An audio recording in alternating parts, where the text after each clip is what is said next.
Salam, mənim adım Sehradır. Bugünkü qonağımız Hakim Vüsalə xanımdır. Siz nə istəyirsiniz? Sən bizim məhkəməyə, ali məhkəməyə xoş gəlmisən Sehra. Bizim ali məhkəmənin binası çox gözəl binadır. Xoşuna gəldi bizim bina. Ən gözəl ədalət saraylarından biridir.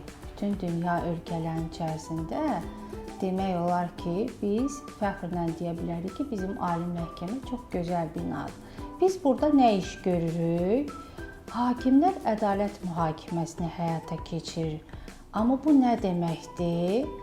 Bu o deməkdir ki, hakimlər insanlar arasında mübahisələri həll eləyir. Məsələn, deyək ki, bax sən həyətdə yoldaşlarınla nəsə oyun oynayırsan. Orada bir qaydalar var, düzdür? Oyunun bir qaydaları var. Kimsə bu qaydanı pozdu. Onda siz o yoldaşınızı oyundan çıxardırsınız, nəsə ona bir cəza vermək istəyirsiniz və yaxud da hansısa yoldaşınız bir səhv hərəkət eləyəndə siz onu dəvət edirsiniz, düzgün yola gəlsin. Deyirsən ki, bax sən kiminsə oyuncağını aldın, sən onun oyuncağını qaytar.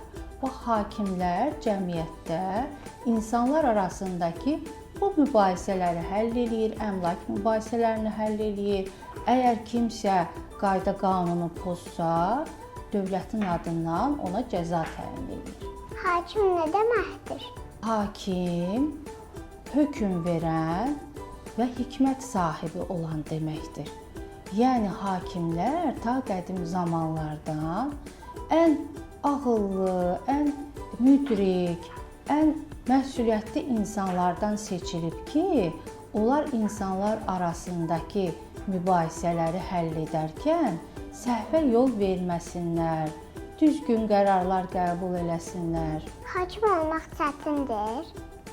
Hə, Sehra, hakim olmaq asan deyil.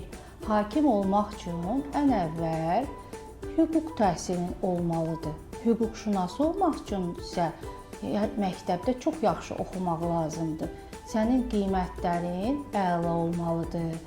Ondan sonra hüquq fakültəsini bitirəndən sonra isə sən hüquqşünas kimi bir 5 il işləyib təcrübə toplamalısan ki, sənin hakim olmaq üçün kifayət qədər təcrübən olsun. Yəni hakimlər ən təcrübəli, ən savadlı hüquqşünaslardan təyin olunur. Ona görə də hətta hakim olandan sonra belə hakimlər heç vaxt oxumağı dayandırmır, öz üzərlərində işləyir, öz biliklərini artırır və məsuliyyət sahibi insanlar olurlar, həm cəmiyyətdə, həm işdə. Yəni hakim başqa peşə sahiblərindən fərqi odur ki, digər peşə sahibləri məsələn işdən evə gedəndə dincəlirlər.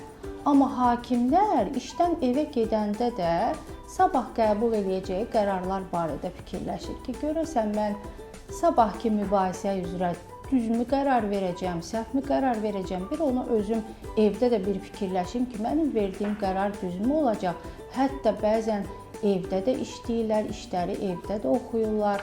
Amma sehirli xalatın hakimlər papağı da. Sehirli xalat da geyinirlər. Hə, o sehirli xalat bilirsən nədir Sehra? O sehirli xalat odur ki, hakimlər iclasa girəndə bu xalatı geyirlərsə mantiyanı, bütün dünya işlərindən təcrid olunurlar. Fikirləri ancaq baxacaqları mübahisədə olur. O xalat onun üçündür ki, bu rəmzi mənadır ki, bu hakim öz problemlərini unudur, öz şəxsi məsələlərini unudur, ancaq diqqəti olur baxacağı işdə. Ona görə biz o sehirli xalatı geyinirik. Əgər mənim kimsə oyuncağımı götürsə, mən nə edə bilərəm? Hə, Sehra, əgər kimsə sənin oyuncağı götürsə, sən əvvəl çalışmalısan ki, özün o oyuncağı yoldaşından alasan. Çünki insanlar əvvəlcə mübahisələri özləri aralarında danışaraq həll etməyə çalışmalıdırlar. Əgər görsən ki, yoldaşın sənə oyuncağı vermək istəmir, onda bir başqa adamdan yardım istəyə bilərsən. Yəni elə bir insan olmalıdır ki, o qərəzsiz olmalıdır. Yəni nə sənin yaxın yoldaşın, nə onun yaxın yoldaşı olmamalıdır.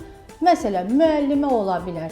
Müəllimə qərəzsiz olacaq. Bax, dinləyəcək sizi ki, baxıb görün bu oyuncaq kimindirsə, alacaq, sahibinə verəcək. Ona görə də hakimlər də belə davranır. Hakimlər işlərə baxanda, əgər görsələr ki, o mübahisə tərəfi onun yoldaşıdır, yaxınıdır, özünə etiraz verməlidir ki, mən bu işdə qərəzsiz deyiləm. Yəni mübahisəni həll edən hakim heç bir tərəfin yaxın dostu, yoldaşı olmamalıdır. Bəs o nədir? Hə, Səhra, bu Femida heykəlidir. Bu Yunan ilahəsidir. Yunan əfsanələrində bu ədalət ilahəsi kimi onun simvoludur. Ədalət ilahəsidir. Amma məhkəmələrdə, hakimlər otaqlarında bu heykəldən ədalət mühakiməsinin rəmzi kimi istifadə edirlər. Bax, sən bax, Femida heykəlinin gözləri bağlıdır. Görürsən? Bu nə deməkdir? Bu o deməkdir ki, ədalət qarşısında hamı bərabərdir. Yəni heç kəsin o birindən üstünlüyü yoxdur. Bax, onun əlində tərəzi var. Görsən, Sehra, o bilirsən nə deməkdir? Yəni ədalət mühakiməsi zamanı günah və onun savabları, xeyir və şər tərəzidə çəkilir və hansı ağır basırsa ona uyğun qərar verilir.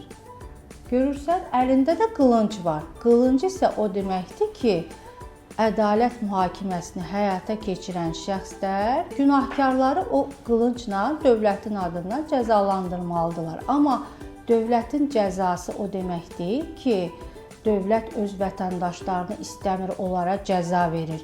Bu bilirsən nəyə oxşayır, Səhra? Məsələn, anamız bizə evdə cəzanı nəyə görə verir? Ona görə verir ki, biz gələcəkdə o səhvləri eləməyək. Yəni bu cəza islah olunmaq xarakteri daşıyır. Dövlət də bu cəzaları vətəndaşlara ona görə verir ki, o vətəndaşlar o hərəkəti artıq etməsinlər. Yəni islah olunsunlar və düzgün yola qayıtsınlar. Mən də böyüyəndə hakim ola bilərəm. Səhra, sənə o mantiya o qədər çox gözəl yaraşıb ki, məncə sən böyüyəndə hakim olmalısan. Mən də uşaqlıqdan həmişə fikirləşirdim ki, böyüyəndə hüquqşünas olacağam. Hakim olmaq istəyirsənsə, Səhra, dərslərini çox yaxşı oxumalısan, çoxlu kitab oxumalısan, çoxlu şeir əzbərləməlisən ki, hakimlərin yaddaşı yaxşı olmalıdır. Onu da məşq elətdirə, yəni şeirlər əzbərləyərək, dərslərimizi yaxşı oxuyaraq yaddaşımızı möhkəmləndiririk. Dərslərimizi yaxşı oxuyuruqsa, sən də gələcəkdə inşallah hakim olarsan, ürəyin nə istəyir, hansı peşəyə istəyirsən sahib ola bilərsən və səndən çox gözəl hakim olar. Çünki sənin nitqin gözəldir. Hakimin də birinci nitqi gözəl olmalıdır. Çox sağ olun, təşəkkür edirəm. Mən sənə təşəkkür edirəm və mənim sənə qarşıdan gələn uşaqlar bayramı münasibətilə bir hədiyyəm var, bir sürprizim var. Bu da sənin hədiyyən. Çox sağ ol. Gözəl suallarına görə, maraqlı suallarına görə. Çox sağ ol. Sən də sağ ol.